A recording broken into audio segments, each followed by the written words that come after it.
graphique sans axe, ce n'est pas très lisible, donc on va désormais voir comment ajouter des éléments d'axe pour faciliter la lecture, et également une grille de fond pour bien voir où est-ce que sont les éléments.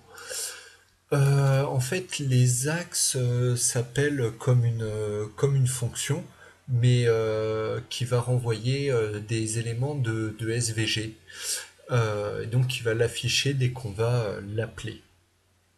Donc pour les créer, c'est assez simple. On crée une variable x axis avec des 3 SVG axis. On passe une échelle pour savoir où est-ce que va être quelle est la longueur de notre axe. Voilà, avec le point scale, et ensuite on oriente l'axe en précisant est-ce que ça va être un axe vertical ou horizontal. Donc un axe bottom top, ça ne positionne pas l'axe dans l'espace du SVG, ça dit juste que c'est un axe horizontal, comme il va être en haut ou en bas, mais le bottom et le top en fait sont des éléments qui permettent de positionner les valeurs. Donc bottom, les éléments seront sous l'axe horizontal, top, les éléments textuels seront au-dessus de l'axe. Pareil, left et right, l'axe apparaît systématiquement à gauche. Par contre, left veut dire que la légende sera à gauche de l'axe et right à droite de l'axe. Pour bottom et top, l'axe est systématiquement en haut du SVG à la position y égale 0. Donc là, ça permet de définir l'orientation et pas réellement la position, donc uniquement si l'axe est horizontal ou vertical, et également la position des ticks, donc de la légende de l'axe. Ensuite, donc pour l'afficher, on ajoute un groupe au SVG et on appelle la fonction, la variable x-axis qu'on a définie. Donc comme je disais, en fait bottom et left indiquent l'orientation mais pas la position réelle. Pour le positionner correctement sur le graphique, il faut appliquer une transformation, donc avec un décalage du SVG. Par exemple, ici, attribut transform, translate, on va décaler de 0 sur l'axe des X et de h-padding, donc sur l'axe des Y. Voilà. Ou 2 fois padding, quoi, ça va dépendre. En général, il faut peut-être 1 ou 2 essais pour que l'axe soit correctement positionné en fonction du fait est-ce qu'on a mis du padding ou pas. Dernier point, donc attention, appliquer les mêmes décalages aux axes qu'aux points pour éviter de se retrouver avec des points qui sont complètement perdus ou mal positionnés. Idéalement, n'hésitez pas à créer vos axes et à mettre des points, 1 ou 2 points entre guillemets virtuels qui se retrouvent à des valeurs fixes qui vous permettent de valider que le décalage des points et des axes est correct et qu'il n'y a pas d'affichage erroné. Pour la mise en forme, on a tendance, la norme, l'état de l'art veut qu'on attribue une classe en général qu'on appelle axis au groupe que l'on a créé. Et par exemple, ensuite, on peut appliquer comme ça via la CSS des mises en forme, soit sur le texte, soit sur la ligne. On va le voir dans l'exemple. Ici, on a une mise en forme différente entre l'axe des X et l'axe des Y. On crée une classe générique axis et ensuite un X-axis, Y-axis. Voilà, ne pas hésiter à décliner.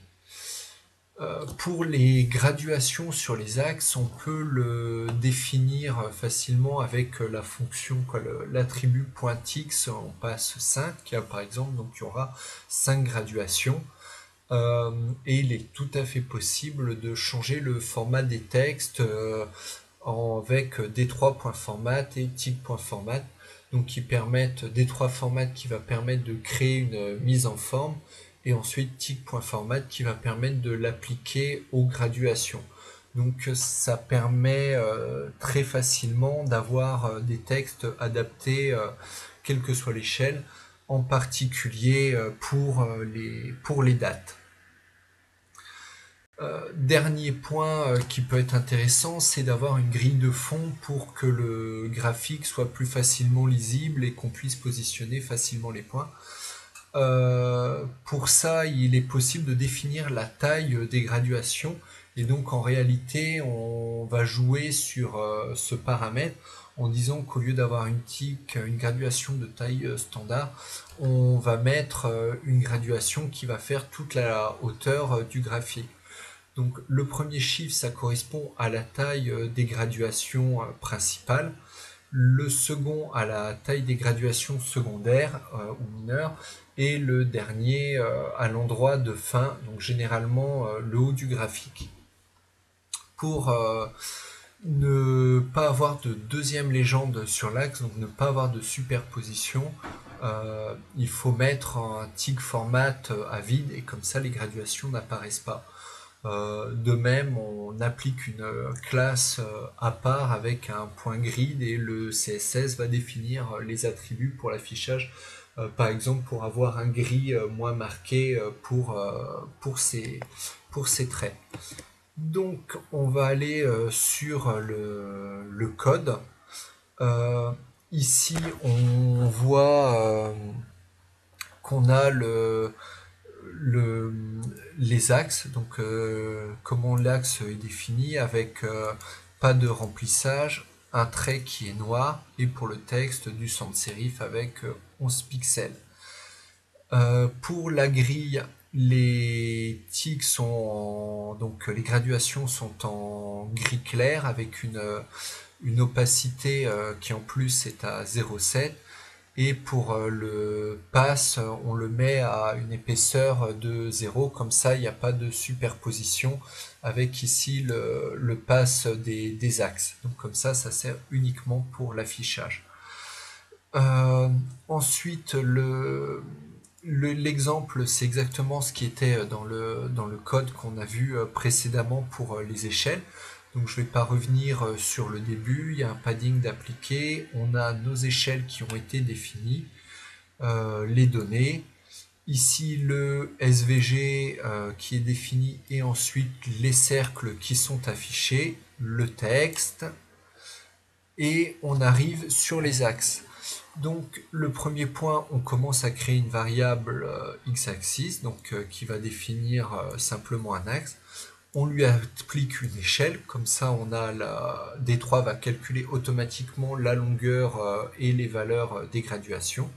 On choisit une orientation, donc ici comme c'est l'axe des X, on le met de manière horizontale et on lui applique bottom pour que les graduations soient en dessous. On force 5 graduations, voilà simplement. Et ensuite, on ajoute un groupe au SVG, on lui attribue la classe axis, et je vais vous montrer tout d'abord sans le décalage ce que ça donne. Donc ici, hop, on a l'axe qui est tout en haut, alors qu'en réalité, il faudrait qu'il soit ici. Donc c'est pour ça que j'applique ici avec les attributs transform une translation de la hauteur moins le padding, vu qu'ici on avait décidé de laisser une marge en bas, justement pour que les textes puissent apparaître. Ici, je vais vous montrer également avec top, voilà, comment ça fonctionne. Et donc ici, on voit bien que top, les graduations, le texte des graduations apparaît au-dessus de la ligne. Ce n'est pas très esthétique.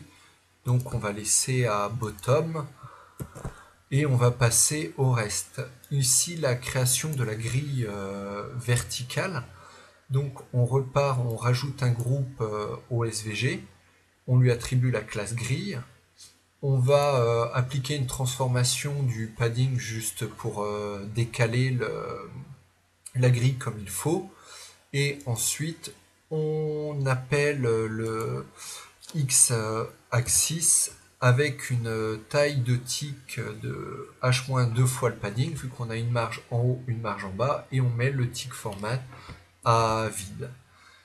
Pour la grille horizontale et l'échelle horizontale, on a ici une graduation, donc on crée pareil un axe Y à laquelle on applique une échelle, l'échelle verticale qu'on a mise en place.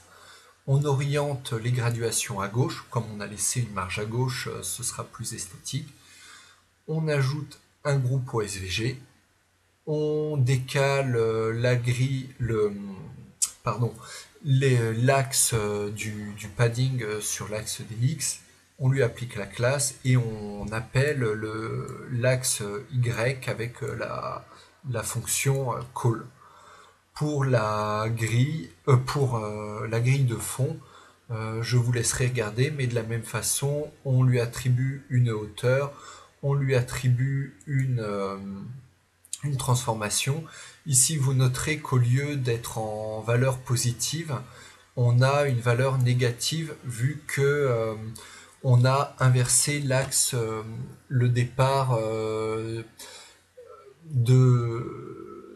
via l'échelle. On est le 0 en bas et la valeur en haut, donc on lui attribue une longueur négative ici. On peut regarder ce que cela rend. Voilà, évidemment, ça ne marche pas. Oui, ne faites pas comme l'erreur que je viens de faire à l'instant. Ici, les tick size, tick format s'appliquent directement sur le x-axis, donc à faire avant de faire le call. Ici, je fais un peu le sauvage en ne recréant pas un nouvel axe.